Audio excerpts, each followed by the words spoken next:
InshaAllah, always a reminder for myself that this teaching from awliyaullah to bring out the best of character. Last time we talked about Hadith al-Nawawi, and today to remind myself Hadith al-Qudsi, that holiness of the Hadith just below the rank of Holy Qur'an. It's so holy that it could have gone into the Qur'an, it has that much importance. And awliyaullah come into our lives and to give us an understanding, a depth of not just translating but from the heart of Sayyidina Muhammad what Prophet wanted and wants for us to achieve. That the 15th Hadith al-Qudsi, Allah says, I am as my servant perceives me or expects of me. Then continues, I'm with him as he remembers me. If he remembers me to himself, then I remember him to myself. If he mentions me in a gathering, I will mention him in a greater gathering. When he draws near to me the span of one hand, I will draw near to him the length of one cubit. When he draws near to me by the length of a cubit, I will draw near to him like a phantom, like miles in speed. When he comes walking to me, I will come running to my servant. Means these holy hadiths of Sayyidina Muhammad is a compass. It opens up the direction in which awliyaullah will begin to teach their students. That Allah is reminding Sayyidina Muhammad, I am as my servant thinks of me. What my servant, his situation or her situation, I am as they perceive me. So means right there is a tremendous danger. Everybody has an understanding of the Creator according to their condition, not according to the truth. Because Allah is clarifying, I am as my servant sees me. If my servant is an angry servant, he sees me as an angry God. I am as the condition of my servant. If he's vengeful, I am a vengeful God. If he's critical, I am a critical God. If he's intolerant, I'm an intolerant God, because I am as my servant sees me. So it was isharat and a warning for us. Don't think everybody's speaking the truth, they speak according to their condition. So life is like a chess game, sit and observe. When you observe that the character of a person who's trying to convey or teach Islam but he's angry and she's angry or they're angry, of course their Islam is going to be very angry Islam.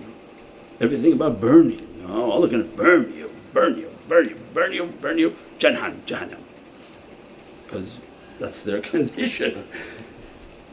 If they're angry and critical, every khutbah is going to be critical, everything going to be critical, because this is how they perceive, this is their character, this is the colour in which they see the world, and they want to convey this is the way Allah is going to judge. So the way of perfection was the way of muhabbat, because they understood the danger. That before you're trying to describe Allah who knows Himself will know His Lord, begin to know yourself before you want to talk about Allah. If the person hasn't taken a path of tazkiyah and cleansing and purifying, he doesn't know himself, he doesn't know what characteristic he has, and he doesn't know, or he doesn't matter if he or she, they don't know what type of influence they're putting on their belief. But when you sit and take away of tazkiyah and cleaning, you're ordered by your shaykh, go and make your muhasabah, go make accounting of yourself every night. Find out why you're angry, why you're jealous, why you have all these different characteristics, so that you can begin to know yourself. When you know the disease, you're busy all night long praying for a relief. If you don't know the disease, you don't know what you're praying for, you're not asking for anything, you say, I'm very good, perfect. If you know that you have jealousy and anger, all night long you pray to Allah, Ya Rabbi, don't let me to die in qadar, don't let me to die in this type of characteristic, only you can give me a relief. Means the first step is to identify the sickness. So with the shaykhs they guide that, go make your muhasabah, make your accounting of yourself, understand why every day, what type of characteristics you have, what are your actions, what are you doing, so that they can guide us to the best of character. And the best of character in which to see Allah is love, is love, is muhabbat. Very rare to find somebody talk about muhabbat, to be loving and to have found Allah in a condition of love. That's the highest. They're taught, I've seen Qur'an classes, they beat the kids to read Qur'an. You think they're going to be grown up with love of Holy Qur'an or assimilate beating with Qur'an? So why are they so angry trying to teach the children? So it means whom Allah guides is truly guided, and it's a gift from Allah. And the first gift that Allah gives is go find the lovers of Sayyidina Muhammad, Ahbab al-Nabi, because they went through all of that. They went through the door and Allah guided them through the door of love, and with love they found their Lord and they found an immense beauty of love.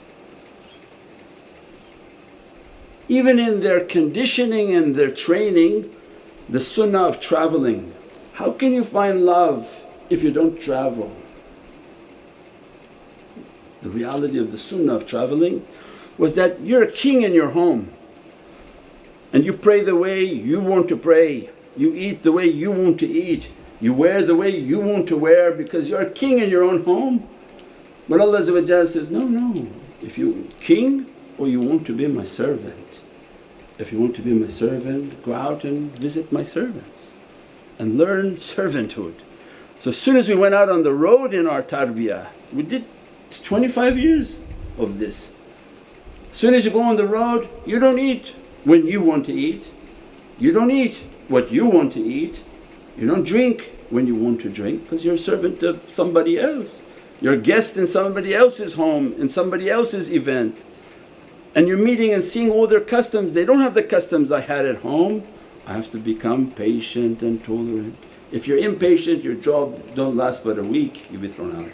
They say, oh, that guy's a real angry guy, throw him out, don't bring him back here again. So it teaches you patience and humility. You go and you learn, oh Ya Rabbi, subhanAllah, you have so many servants, they all love you and they eat differently, they act and do different type of manners. You learn tolerance, you learn patience, exactly what the sunnah of Prophet wanted.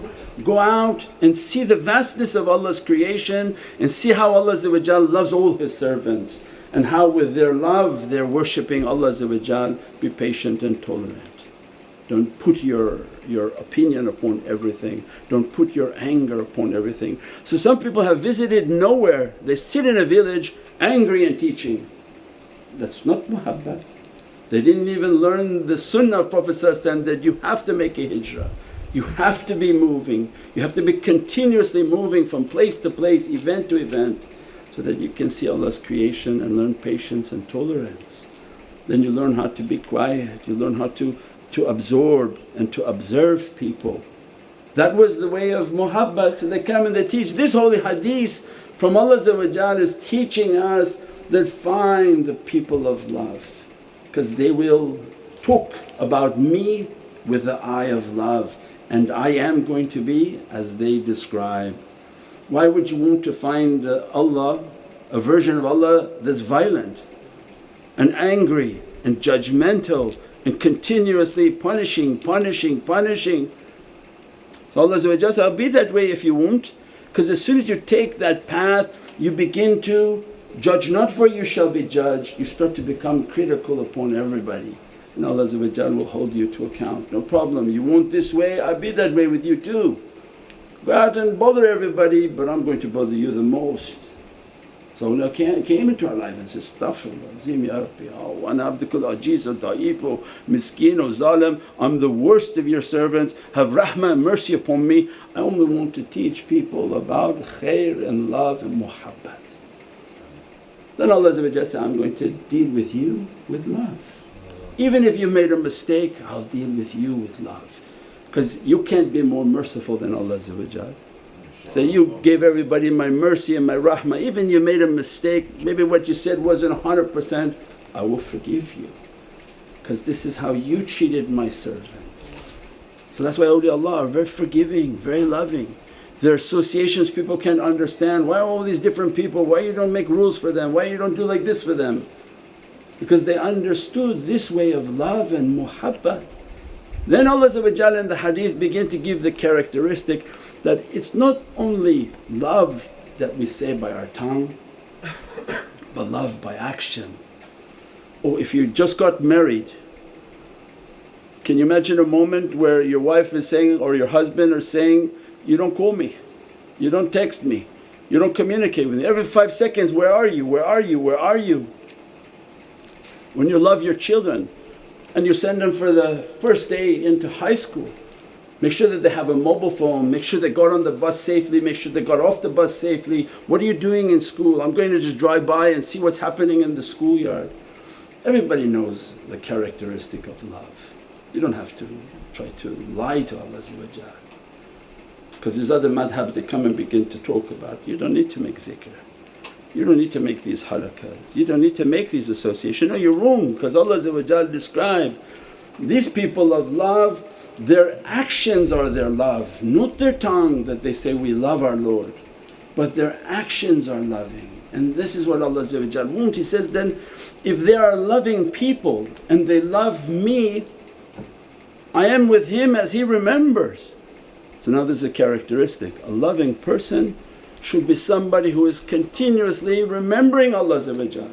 As you remember your spouse, as you remember your children, as you're putting them everywhere, thinking about them at every moment. What about Allah, the source of all love and all goodness? So then He's giving the characteristics, yo my lovers, that I'm with him as he remembers me, and when he remembers me with himself, I remember him to myself. And then means that he does his awrads, he does his zikr, he spends his time alone with his Lord. And if he remembers me in an association, so then Allah says, oh, so there are associations in which they remember Allah. And his life is to continuously be making and praising the one whom he loves. And then Allah says, good for you, because I'm going to be mentioning your name in my associations. Allah make a dhikr upon the servant.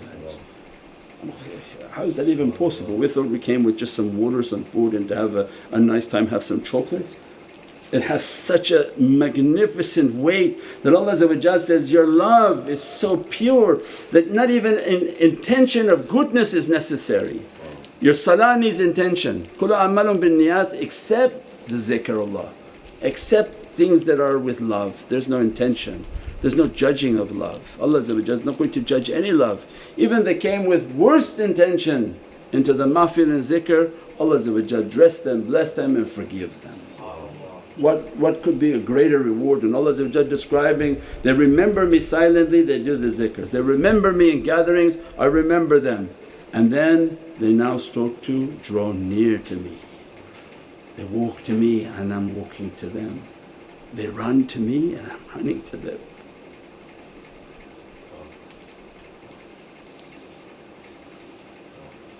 It's not hard to reach. Allah's rahmah is infinite, Allah's mercy is infinite. Just He's begging of us, take a step towards me, don't run towards shaitan. I'll forgive everything you've done, I'll remember you in better association. Sit by yourself, if you can't make the zikr, put on a live broadcast, sit by yourself, mention Allah, Allah begin to mention you. So of course they're going to have tasbeehs, their life should be filled with tasbeeh so that Allah will remember them, dress them As soon as you walk, Allah's walking. As soon as you run, Allah's running. People complain, oh she gets 3 hours traffic. Imagine how Allah is sending a najat, that you're coming through 6,000 miles or 3,000 miles or 4 hours of traffic. Allah wants it that distance. I don't want you next door to Him, I want you to drive, and every step I'm taking away difficulties from you. Every step mushkil gusha, I'm taking every type of difficulty away from you, filling you with infinite rewards, so much so I can't show them in this dunya because you'll be glowing and you won't do anything. They said, awliyaullah describe, if Allah opened His rahmah on earth of what He's dressed you with, you'll be sitting on your couch passed out, fully in annihilation of Allah.